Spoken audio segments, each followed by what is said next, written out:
Well, boys and girls, ladies and gentlemen, as another prime example to see that the modern era believes that they are better, smarter, faster than everyone out there, and the fact that they believe that they know better than the original creators of the source material, and of course, in another example of them trying to erase and rewrite history to fit their own warped sense of reality out there. Well, guess what? Wizards of the Coast is back at it, ladies and gentlemen, because the latest edition of the D&D history, as well as the latest, most recent edition of the Player's Handbook out there, completely and totally disparages the original D&D creators, Giggits and others, and tries to erase them from the history of D&D. And boys and girls, even Elon Musk himself, yes, the owner of Twitter/X, is absolutely up in arms over this nonsense, and he is blasting them in an incredible way. And boys and girls, we're going to go over all the juicy details for you and let you know exactly what is going on. Because our dear sweet Grums over there on X has, of course, posted all of the breakdowns and given us all of the wonderful insight about all of this kind of stuff. And apparently Elon Musk is a fan as well, because he's commented on the fact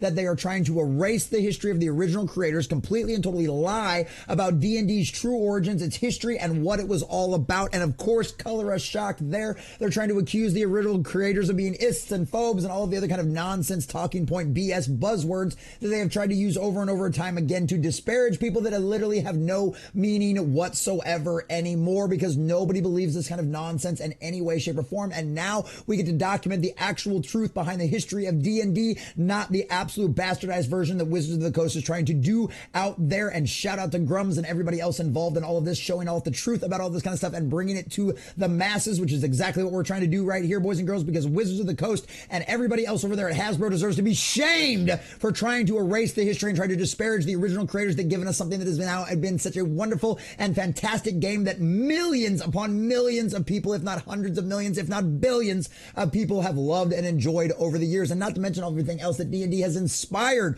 over the years. How many fantasy series, how many novels, how many books, how many other games, how many spin-offs, how much other stuff has the world of D&D inspired to give us such beautiful, wonderful content in the entertainment industry out there. And now these people out there, being the exact same kind of possessed by the spirit of the age cultist, are trying to disparage and destroy the original creators out there. And ladies and gentlemen, we are not going to stand about it, and we are going to add our voices to the mini comedy out there of the giant chorus that is going out there and bashing Wizards of the Coast and Hasbro for allowing this kind of nonsense to happen. And boys and girls, that's exactly the disaster of a dumpster fire that we are going to document here today. But before we do, if you do enjoy our content, hit that like button, share with all your friends, and subscribe or follow if you have not already, boys and girls, because we are grinding, we are growing, and I could not do that without every single one of you. Also, let us know what you think about all this in the comment section down below. Does it surprise you at all that Wizards of the Coast and Hasbro are allowing these insane activists to completely and totally destroy their own legacy and bash the original creators? Or does this actually come as a shock to you and you actually didn't know that things had gotten this bad inside of Wizards of the Coast? Or are you one of those woke activists out there who love erasing my videos and leaving nasty little comments down below about how I'm so wrong and I'm just an ist and a foe? But please, by all means, all opinions are welcome. My comment section is actually a free speech platform. By all means, make your voices heard in the comment section down below. And if you do enjoy our content, if you'd like to help support the channel, please check out the links in the description as well. So from our dear sweet Grums over there on X, and boys and girls, this might be a long one, so if you need to pause the video for a second and go get you a snack or go get you something to drink or go to the bathroom, by all means do. We'll be waiting here for you right when you get back. All right, all loaded up with snacks? Good. Let's check this out. So from our dear sweet Grums, and for some reason you don't know who Grums is, this is Mark Kern. He's the CEO and designer, former lead team of OG World of Warcraft, producer, Diablo 2, StarCraft. Needless to say, the guy's been around the gaming industry for a while, and he knows his stuff. Fortunately enough, he's just finally woken up to all of the BS and is putting his foot down and making sure his voice is heard among all of this nonsense. So shout out to Grums for all of the hard work he's doing out there, and go follow him on all of his social media platforms. So from Grums, D&D creators, Giggits, and others are erased and slandered at the exact same time. Wizards of the Coast and Hasbro just released the new Player's Handbook and Dungeon Master's Guide, as well as the 40th anniversary Making of D&D book, whose foreword slams the original creators and attempts to distance themselves. Now, Grums spoke with one of the original creators, Rob Kuntz, at the Line Studio about the problem. And as you can see right here, notes that the rules for fantastic medieval wargame campaigns that make up the original D&D were created by and sold to a wargaming community that was almost exclusively white, middle-class men. The rules compile here offer little variety by the way of roles for other players. Oh, yes, yes. It was just made for a bunch of white, middle-aged men. It never was inclusive. It was always exclusive. They never wanted to invite other people in to play it. Yada, yada, yada, yada, yada. And here's something else over here. This guy co-created one of the most important games of all time, but you hardly ever hear about the current IP holders. I wonder why that is. Oh, I think we now know. Here's another one. This is some languages in the first. This is one of the things that they're literally trying to disparage the original source material, right? Because they have to reprint it. They have to put it in there. Otherwise, they get called out for that. But this is what they do right here. Some language of the first iteration of D&D presents a moral quandary.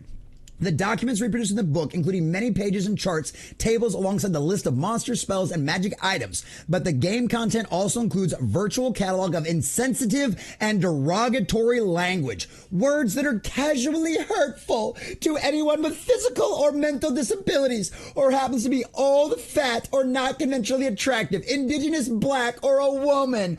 Oh, yes, D&D was always just racist and phobic and yada, yada, yada. Color us shocked there. Some people have charitably ascribed the language to the authors working from bad assumptions. In the 1970s, historical wargamers in America were predominantly white middle-class men. It isn't surprising they would double class of soldiers a fighting man. But when the pages of Greyhawk, the descriptions of the Queen of Chaotic Dragons include a dig at women's liberation. Oh, yes, that's right. Tiamat was nothing but a slam against every single woman out there. It couldn't possibly be historically or culturally accurate in any way, shape, or form. And no, it couldn't be in any way, shape, or form. No, they were all just racists right there from the beginning. But oh, boys and girls, there's the lies that they've spewed. But here's the truth. One of the main issues, cited Rob, the last surviving member of the OG crew, were the D&D historians, quote unquote, who wrote the books and articles about the hobby, and their left-leaning and continually slammed the problematic creators in early books. The problem? Not once did they ever reach out or ask to interview Rob or many of the original creators. Rob met Gary Gygax when he was a teenager and joined the company soon after. He co-authored Deities and Demigods with Jim Ward, whom I had the pleasure of playing in his recreation of the Greyhawk campaign. He is greatly missed. Rest in peace, good sir. Rob also assisted Gygax with the creation of the Greyhawk campaign setting. Rob was so upset by the forward and making of D&D that he posted his rebuttal on X. So here's from the man himself. You know, I have to take a break from posting. The whole attack on the old TSR have really tripped my trigger. A 50th celebration, and this is it. Of the original D&D authors and its supplements, Gary, Dave, Jim Ward, Brian Blum are all gone. And that leaves me alone as the last man standing, the last author.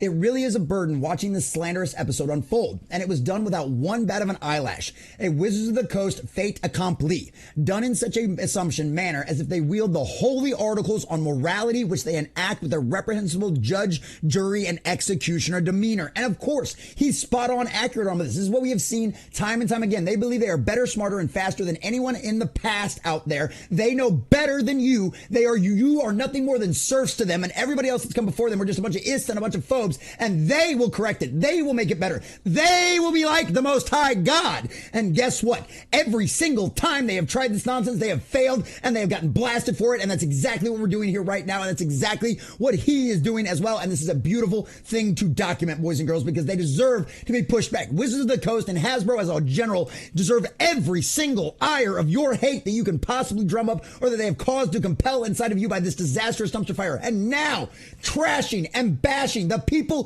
who created this. The only reason they exist as a company is because what these people have created. The only reason any of those psychopathic cultist nut job assholes out there even have a job is because of what these people have done. And all they want to do is trash it all because they think they're better than everyone else out there. They are the new hot thing. And guess what? They're finding up now, just like Wizards of the Coast is going to find out. It all blows up in their faces and fails miserably. They are probably wincing and wondering, Us, the Saints of Truth, more like snakes. Anyone who would wait until the majority of authors who created the game were gone to stick it to them in this manner is a vile snake. And just to complete, they need to do it on the 50th. Show their admirers who's in charge. Show those who are in control of the IP. They fear those times that they had no hand in creating, and they especially feel Gary Gygax. His name sends shivers up and down their crooked spines. And if it wasn't enough to have hounded him in life, let's do a Houdini and trample on his grave. Disgusting slime. But it's not just Gary or Dave and us others. It's also about wanting to wipe out the success and claim it as their own. And in order to do that, fandoms must be attacked as well as that history. All of it must be purged and never again allowed to exist. These people are the epitome of the evil robber barons parading as the good guys. Sleight of hand bullshit from gold hobbled prestigious predecessors who don't know fantasy or how to summon it. What they know is how to push down on the little man syndromes by stepping on those whose shoes they can never walk in. Absolute fact. They wish they could hold the jockstrap or the underwear of any of the people involved in this. Because yes, there were some females involved in all this stuff too, contrary to the narrative that they are currently trying to push right now. That and preaching righteousness, indignation while counting their bottom lines, taking their vacations and dreaming about their next cafe latte. Posers, one and all. We fought these establishment pukes back in the mid-70s as they gathered about a fledgling TSR to bring it down. Now it's the second round. Robler may be a little aged, but he's not dead yet. You have made a permanent enemy of many of you stupid coastal wizards. Let's see how many real magic cards you can hold besides illusionary ones. For this battle, neither sought after nor wanted by me and others, is just the beginning. You'll get sick of hearing my name soon enough. It's spelled Kuntz. Reposts as I'm taking a few days off. Peace to the brothers. Amen. Absolute amen. That's the thing about it. At the end of the day, we're all just nerds and geeks and just people that want to hang out and enjoy our fantasies. We want to enjoy our escapism. We want to enjoy our entertainment. But this is what they've done. They thought we were just a bunch of stupid nerds and geeks that would just continue to go back to them and eat up whatever kind of garbage nonsense that they wanted to put out. They were never invested in this stuff from the beginning. All they wanted ever to use it was a vehicle for their fucking bullshit agenda, which has failed them time and time again. They have destroyed fandoms. They have wasted billions of dollars trying to push this agenda, trying to reach this modern audience that never existed and it never has. And now people are finally waking up to it and pushing back on this kind of nonsense. This could end up being one of the death nails of what is already a very floundering company. Hasbro is literally getting sued right now because they lied to their investors about how much demand they had for their product. And this is exactly why there is no demand for their product, because they are trying to erase and disparage the original creators, the original source material, and what everybody had the fans love about this. I have friends that play D&D on a regular basis. I have family members that play this on a regular basis. And guess what? Nobody's buying Wizards of the Coast books anymore. They're literally all doing homebrew campaigns because everything they put out is nothing more than trash, garbage, nonsense that pushes more of the agenda-driven stuff. And guess what? We ain't putting up with it anymore. Nobody's putting it up with it anymore, and they are getting called out and blasted for all of this kind of stuff out here. So this is great going forward. We're just gonna keep on going. There are a few big lies in the foreword to the official Wizards of the Coast D&D history books. D&D promoted slavery. D&D made evil dragons female to be misogynistic. D&D culturally appropriated deities and made players fight them in an act of deliberate disrespect. These claims were backed up by D&D historian Ben Riggs. This moron right there. His viral thread attacking OG D&D creators were echoed and amplified by others, widely spreading to the lie. The first claim is largely based on the module Slave Pits of the Undercity, but one glance at the cover shows that the players are fighting against slavers and called them the forces of evil.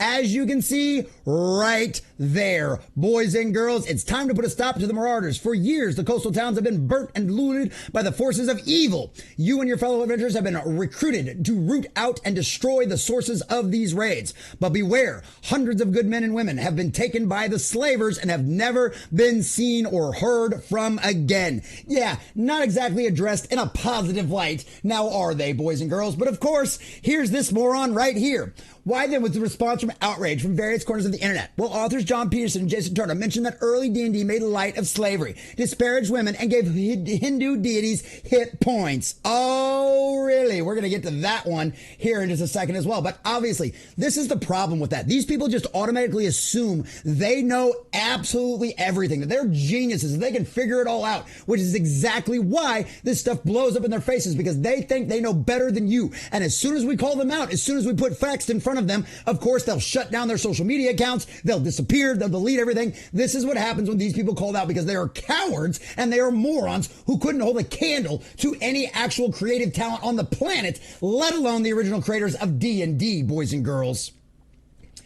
The claim about deliberately making chaotic dragons female to be sexist, in fact, shows that the culturally insensitivity is not from the original authors, but out of pure cultural ignorance by these modern-day D&D authors and quote-unquote historians.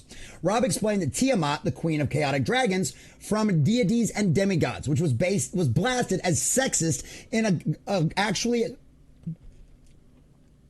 sexist and as actually canonically female, and that there was no sexism present. It was simply accurate.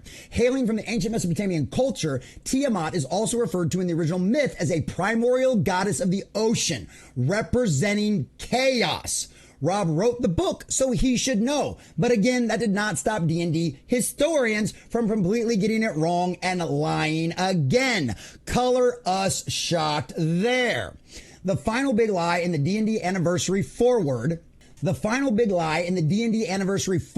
that deities and demigods were culturally appropriated, and the players were expected to kill these gods in some kind of insensitive and offensive manner.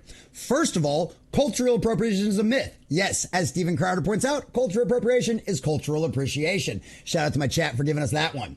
Perpetuated by predominantly white authors on behalf of the supposed offended culture, who, in fact, have mostly no issues in their native countries. But Rob explained that these myths and gods were painstakingly researched in an age before the internet, with many trips to the libraries and with great care. I know, color us shocked there. They actually wanted to properly represent the characters that they were portraying in the source material. Oh, wow. Nobody was killing gods. You were supposed to be a champion of different gods. And I literally, as a guy that has played D&D like literal a handful of times, I knew this. I mean, all you got to do is go over to G&G Tabletop and listen to a Rudai talk about Tiamat. I mean, he practically worships the ground she walks on. This is stupid from the beginning. I mean, paladins literally, don't they have to all actually have like a god in order to get all their powers from to begin with? I mean, literally, that's what it is. It's not that you're pitting them up against each other. But Rob explained that these myths and gods were painstakingly researched in an age before the internet, with many trips to the library and with great care. Nobody was killing gods. You were supposed to be a champion of different gods. They set this up as a false narrative. You have to include hit points and AC for them in case someone brings the battle to the god, like God versus God. Gods fought each other. They were always trying to kill each other in myths, and it's absolutely true. All you got to do is go back to the Greek literature out there and all the kind of disastrous stuff that they were doing back then. I mean, how many times did Hera try to knock off more of Zeus's offspring out there that he had outside of wedlock? I mean, seriously, this is something you've seen time and time again. I mean, literally, you go back to the Indian cultures. I mean, they literally had a battle, I mean, like with flying ships and stuff, where they were literally blasting each other out of space. I mean, this happens all of the time out there, boys and girls. So guess what? If anything, it's culturally accurate. The other claims about D&D being against including women are debunked by Rob, and Gary's own comments need to be viewed in light of the times. It was the 70s, and the media was hyping up feminism, especially radical feminism hateful towards men. Oh, wow, it's almost like some things never change. They even had a big network game show at the time called Battle of the Sexes, and everyone had an opinion. While Gary was definitely against radical feminism, he was inclusive as far as D&D and his company were concerned. Rob explained. This thing starts from a niche of a niche, wargaming. When it's niche, it started with men. Women were not excluded, but they didn't want to play. They excluded themselves. We were thrilled when women wanted to play. And that's one of the things, I mean, any guy that's ever been out there, I mean, how many times have you gotten made fun of by a woman or kind of like smirked at, even by your wife, maybe like, oh, you and your toys, you and your toys. In fact, it was a challenge to get women to play. Gary was not against women playing either. These women were not interested in their little toy cannons and shooting toothpicks. They thought it was amusing that their men were playing with these things. Rob said that they were very grateful for a woman, Lee Gold, who promoting D&D in the early days and getting the attention of more female gamers. And of course, Lee Gold's going to be one of those they completely leave out of the history books because it doesn't fit their modern day agenda. They claim there is no women activity, but it was the science fiction fantasy fandom, and her articles were a big part of that. Wargamers were only 10,000 people. Lee Gold founded and editing Alarms and Excursions, which was one of the first amateur press associations dedicated to role-playing games and was fully supported by Gary's company, TSR. Color Rush, what? They supported a woman-led company? I thought they were instant phobes. Oh, that's just horrible. How could they ever have possibly supported a female-led company? I know, it's almost like all of this from Wizards of the Coast modern day is all a bunch of lies. Strange concept, I know, right? The lie told by D&D historians also erases the contribution of women like Lee Gold and others who participated in, worked at TSR, and helped make D&D a success. He hired women all over the place at TSR. Even his wife worked there. Mary Dale as a gamer during the playtest. 2 out of the 3 artists who did the illustrations for the box set were women. One was Gigic's sister and another Cookie Corey. A quick search also shows notably early on that D&D women such as Laura Hickman, illustrator, and Jean Wells, designer, who worked on White Plum Mountain as an editor, wrote for the Sage Advice columns in Dragon Magazine. Wow, it's almost like women were practically involved from the very get-go, huh? It's clear from talking to Rob Kuntz and playing with Jim Ward in his campaign that early D&D was male-dominated, not because of exclusion, but because women simply didn't want to play these toy games. But Rob, Gary, and the other D&D creators Buck wanted women in gaming, bucked the trend, and wanted women in the gaming, wanted them in their sessions, and hired many of them to help promote and create the original game. The slander and lies out there are simply that. It is intolerable that Wizards of the Coast and Hasbro are deliberately spreading these lies in their official books. If you look at the current roster, some laid off already, you can see that the current creators of D&D have an agenda and a false narrative that they wish to promote. Don't let them. D&D was always inclusive, and the original creators should be applauded for their work, not memory hold. Amen to that, good sir. That is an absolute fact. That is an absolute fact. And this is what we see happen all of the time, right? We see this happen in comics. We see this happen in video games. We see this happen in movies. This is nothing new whatsoever. And apparently, there's another really big D&D fan out there, Elon Musk himself, who is not happy about this either. Elon, I think, probably represents a good portion of, if not the majority, of the actual D&D fans out there with this statement. Nobody, and I mean nobody, gets to trash E. Garrett Giggets and the geniuses who created Dungeons and Dragons. What the fuck is wrong with Hasbro and Wizards of the Coast? May they burn in hell. And I think that pretty much sums up the whole situation, boys and girls. I appreciate any of you guys that have stuck around because I know this was going to be kind of a long one, but it's important to document this. It's important to call this out because they are lying. They are absolutely lying through their teeth. They are trying to re-warp reality. They are trying to rewrite history, and all of the fans and anybody out there who's just a truth teller, who's just a common sense person, who's somebody that's against this kind of agenda should be speaking up and making their voices heard. Join the chorus of people that are pushing back against Wizards of the Coast, that are pushing back against Hasbro, because this kind of insanity cannot be allowed to stand. They are trying to erase and ridicule and completely and totally destroy the legacy of great men and women that came before them because they believe they're faster, smarter, and better than anyone else out there on the planet. And they should not be allowed to continue to push this kind of nonsense, to continue to try to destroy the history of D&D and try to erase not only the men, but the women from it as well. All because they believe they are superior to everyone that has ever come before them and that anybody in the past was just an ist or a foe. Well, guess what, boys and girls?